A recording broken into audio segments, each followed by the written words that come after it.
with one more topic. I am Sudhir Kumar, just in front of you for students of Standard 8. Dear students, we are just discussing in last topic in last video about how the Britishers just acquired the different territory of India, and for it which different policies was just taken, right?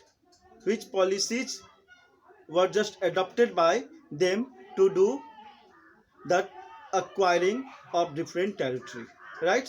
So I just told you that those three policies are the subsidiary alliance, the doctrine of lapse, and one of the paramountcy, right? The policy of paramountcy. With the help of these three policy, Britishers just acquired different regions, and one first period of ruling from 1757 to 1857 be completed by East India Company. So what was the subsidiary alliance, right? Subsidiary alliance was a political or diplomatic policy which was just started by Richard Wellesley, right? This policy was just started by Richard Wellesley. He was the person who institutionalized the policy of subsidiary alliance in India, right?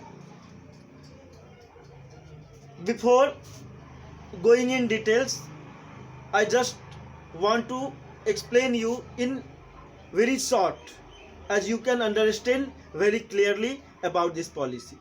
Subsidiary alliance ऐसा Britishers का एक policy था जिस policies के तहत Indian rulers को ये कहा जाता था कि आपको अपनी आर्मी रखने की ज़रूरत नहीं है, आपका सिक्योरिटी सिस्टम को हम मॉनिटर करेंगे, हम देखेंगे, और इसके बदले में आपको एक अमाउंट जो है आपको ईस्ट इंडिया कंपनी को देना होगा। अगर कोई एक्सटर्नल आउटसाइडर अटैक आपके पर होता है तो उससे हमें लड़ने का, उसको हम हैंडल करने की पूरी तरह से हमारी जिम्मेवारी होगी, और इसके बदले में आपको एनुअली क्या करना होगा, एनुअली और एक फिक्स पीरियड में आपको क्या करना होगा, मनी की और रिसोर्स की एक क्वांटिटीज आपको पे करना होगा।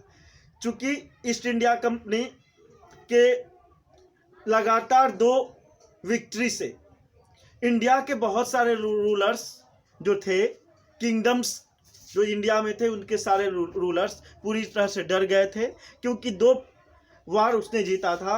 एक कौन सा, एक बैटल ऑफ पलासी और दूसरा बैटल ऑफ बक्सर। इन दोनों वार के हारने के बाद अगर देखा जाए तो मतलब इंडियन रूलर्स के अंदर में एक इंटरनल फियर आ गया था, और उनको लगता था कि ब्रिटिशर्स के आर्मी को सामना करना संभव नहीं है, क्योंकि उनके पास मॉडर्न इक्विपमेंट्स हैं, मॉडर्न वेपन्स हैं, ठीक है, जिसके कारण से वो आसानी से हमें हरा देगा। इसलिए बहुत सारे रूलर्स ने इस सब्सिडियरी अलायंस के पॉलिसी को इजीली एक्सेप्ट कर लिया, राइट।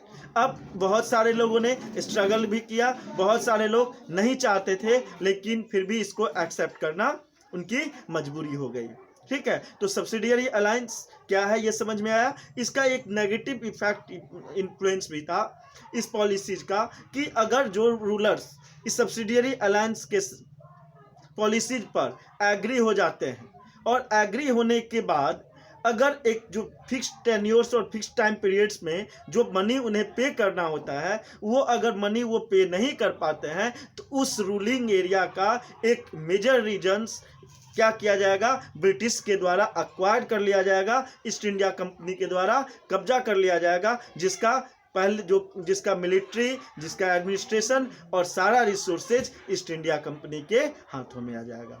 इस कारण से इस पॉलिसीज पर सारे रूलर्स एग्री भी नहीं थे। तो हम लोग देखते हैं अब थोड़ा सा, आई थिंक एक बैकग्राउंड आपके माइंड में आ गया होगा कि सब्सिडियरी अलायंस क्या था, राइट। तो देखते हैं, तो dear students, actually what happened, Indian Richard Wellesley just started the subsidiary alliance diplomatic policy, right?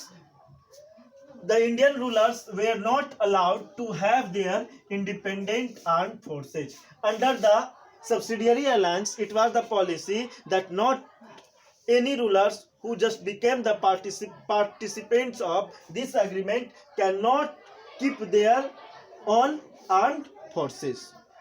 They were not allowed to have their independent armed forces. Means उनके पास सैन्य शक्ति उन्हें रखने का अधिकार नहीं होगा.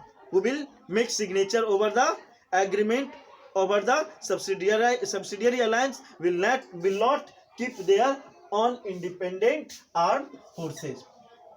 According to the terms of this alliance, rulers had to pay for the subsidiary forces. जो subsidiary forces ब्रिटिशर्स का है, उस फोर्सेस को ही मतलब सिक्योरिटीज के लिए या आउटसाइडर अटैक के लिए यूज किया जा सकता था, ठीक है, और उसके बदले में उन्हें पे करना होता था. यहाँ पे ब्रिटिशर्स का दो एम था. एक इनकम भी गेन करना और दूसरा उसी के इनकम जो गेन से अपने आर्मी को स्ट्रॉन्गर बनाना. दूसरी बात कि अगर आर्मी किसी रूलर्स के पास नहीं होगा तो उस पर अपनी मनमर्जी चलाना, अपनी इच्छा थोपना क्या हो जाएगा, आसान हो जाएगा और उस पर इजीली किसी भी टाइम उसको एक्वायर किया जा सकता है. इसी पॉलिसीज को माइंड में रख करके ईस्ट इंडिया कंपनी ने ये पॉलिसी को इंडिया में इम्पोज किया. मीन्स दोनों ही तरह से देखा जाए तो इंडियन रूलर्स के लिए क्या था, नुकसान का सौदा था, ठीक है. लेकिन इंडियन रूलर्स डरे हुए थे और ब्रिटिश के पावर से उन लोगों ने इंडियन रूलर्स पे इस पॉलिसीज को इम्पोज करा दिया. Right. So what happened, as I told, these are the terms for the subsidiary alliance. Right. Now what happened of this subsidiary forces? As I just told you, there are two portions. One of the positive aspect and another is the negative aspect. What is the issue? If the Indian rulers fail to make payment, then part of their territory was taken as penalty. As I told you, whenever if a ruler was not able to pay their money, in that case what will happen? Their few parts of the territory was taken as a penalty by East India Company. Another aspect, the Indian rulers or the Indian territory will be protected by company placed their army in the kingdom. उसके kingdom में अपने army को रख करके उसको protect करने की responsibility east India company ने लिया. राइट. अब इसके दो एग्जाम्पल्स हैं. यहाँ पे मैंने दो एग्जाम्पल दिया है जिससे आपको ये क्लियर हो जाएगा कि कैसे इंडियन रूलर्स के लिए ये फायदेमंद या सही पॉलिसी नहीं था और कैसे ईस्ट इंडिया कंपनी को इस पॉलिसी के कारण टेरिटरी पर इंटरफेरेंस और डोमिनेंसी ज्यादा हो गया. अब देखोगे फर्स्ट जो है nawab of the Awadh. Just I told you who was the nawab of Awadh. I explained you in earlier video. Just remind, it's your homework. Right. चलो बता ही देते हैं. Shah Alam II, right, who fought in Battle of Buxar. So Nawab of Awadh was forced to give over half of his territory to the company in 1801. 1801 में Shah Alam II को जो